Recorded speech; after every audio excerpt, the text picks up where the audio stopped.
Vamos a hablar de las enfermedades de placa motora.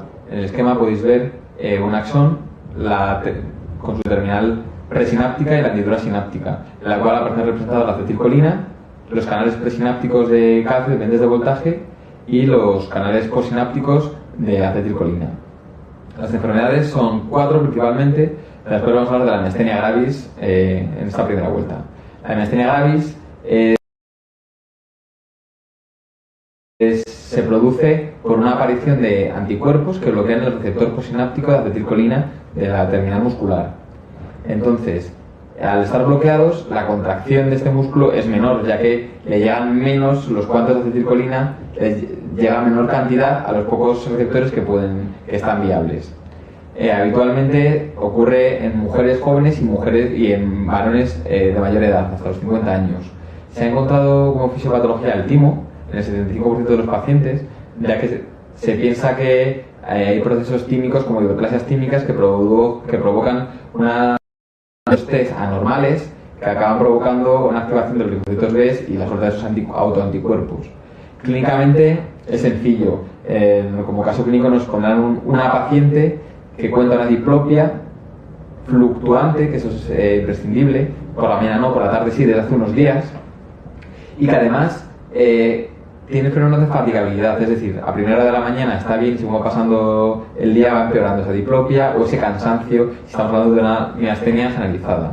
Es decir, aquí estamos metiendo ya los términos de miastenia gravis ocular o generalizada. La ocular es cuando solo hay clínica de párpado, es decir, tosis, o diplopia. Diplopias que ya digo, son fluctuantes, a veces hacia la derecha, a veces hacia la izquierda, a veces hacia arriba, luego desaparecen, según cansas al paciente, le fatigas, mayores de fatigabilidad. Frente a la miastenia gravis generalizada, que es que aparte de tener estas afectaciones oculomotoras, puede tener disfagia, debilidad proximal principalmente, como las miopatías en cintura superior y cintura inferior, y esa es la clínica más frecuente. Se denomina crisis miasténica a aquellos pacientes que con la miastenia gravis se precipita en una dificultad respiratoria que precisa el manejo en UBI e intubación si es preciso. Nunca aparece la miastenia gravis ni alteraciones sensitivas ni alteración de los reflejos osteotendinosos. Clínicamente se diagnostica, el diagnóstico es clínico básicamente. Lo que pasa es que te puedes apoyar en test diagnósticos, como por ejemplo el test del hidrofonio, que es el test de tensilón, que consiste en dar fármacos que inhiban la acetilcolinesterasa. Entonces es una enzima que se encarga de degradar la acetilcolina. Si inhibimos esa enzima, la acetilcolina está durante más tiempo en la hendidura sináptica y mejora la clínica del paciente.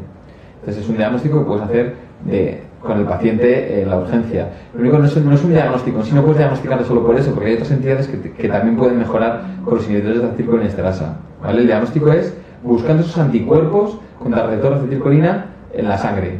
Cuando eso se diagnostica, tienes el diagnóstico hecho de miastenia gravis. Si es generalizada u ocular, lo sabes por la clínica del paciente, pero a veces existe un número de falsos negativos, es decir, pacientes en los cuales no encuentras esos anticuerpos. Bueno, pues ahora se están descubriendo que existen otros anticuerpos, como los anticuerpos antimúsculo liso, los anticuerpos anti-MUSK, distintos tipos, pero que son menos importantes.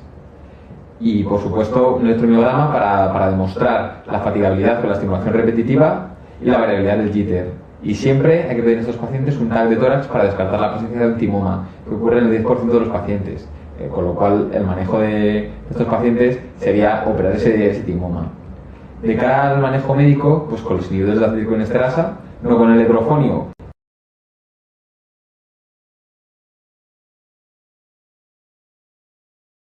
que tiene una vida media de 5 minutos, muy corta, y sería solo para el test diagnóstico, sino como con fármacos que duren más tiempo, como la pirostigmina y la neostigmina. Eso suele valer en un principio para pacientes que lo que tienen es una miastenia ocular. Ya que si hablamos de una miastenia generalizada, deberíamos de dar corticoides u otros inmunosupresores que funcionen de base, ¿vale? Porque los otros se pueden quedar un poco cortos. Pero de primera se suele comenzar por los inhibidores de acetilcolinesterasa. En la fase aguda de la crisis miasténica, aparte de control ventilatorio y mandar al paciente a la UBI para vigilancia, se administra igual que el síndrome de Guillain-Barré o inmunoglobulinas durante unos días o plasmaféresis.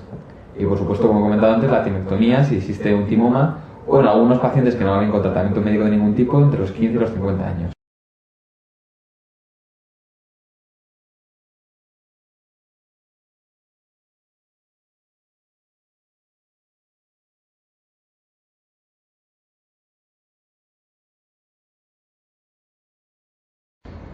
Entonces, referido a la miastenia gravis, ¿qué es lo falso? Empiezan diciéndonos, la lesión está mediada por anticuerpos. Efectivamente, habitualmente, en el 90% de las generalizadas y en el 50% de las oculomotoras, las oculares, son anticuerpos antirreceptor de acetilcolina. 2. Los anticuerpos actúan a nivel presináptico, falso. A nivel presináptico sería el síndrome de Eaton-Lambert, ¿vale? Contra los canales de calcio dependientes de voltaje. Aquí son canales posinápticos, esta sería la falsa. Tercera, la presencia en plasma de autoanticuerpos contra los receptores apoya el diagnóstico. Efectivamente, es lo que le da el diagnóstico en sí, aunque a veces no lo encuentras y tienes que presuponer que es el diagnóstico. El 10% se asocia a timoma. Efectivamente, la musculatura craneofacial es la más frecuentemente afectada. Habitualmente siempre ya hemos dicho que los nervios oculomotores, o sea, los músculos oculares extrínsecos son los que se afectan, junto a los del párpado, y posteriormente en la progresión de la enfermedad pueden afectar sobre todo a las cinturas superiores e inferiores.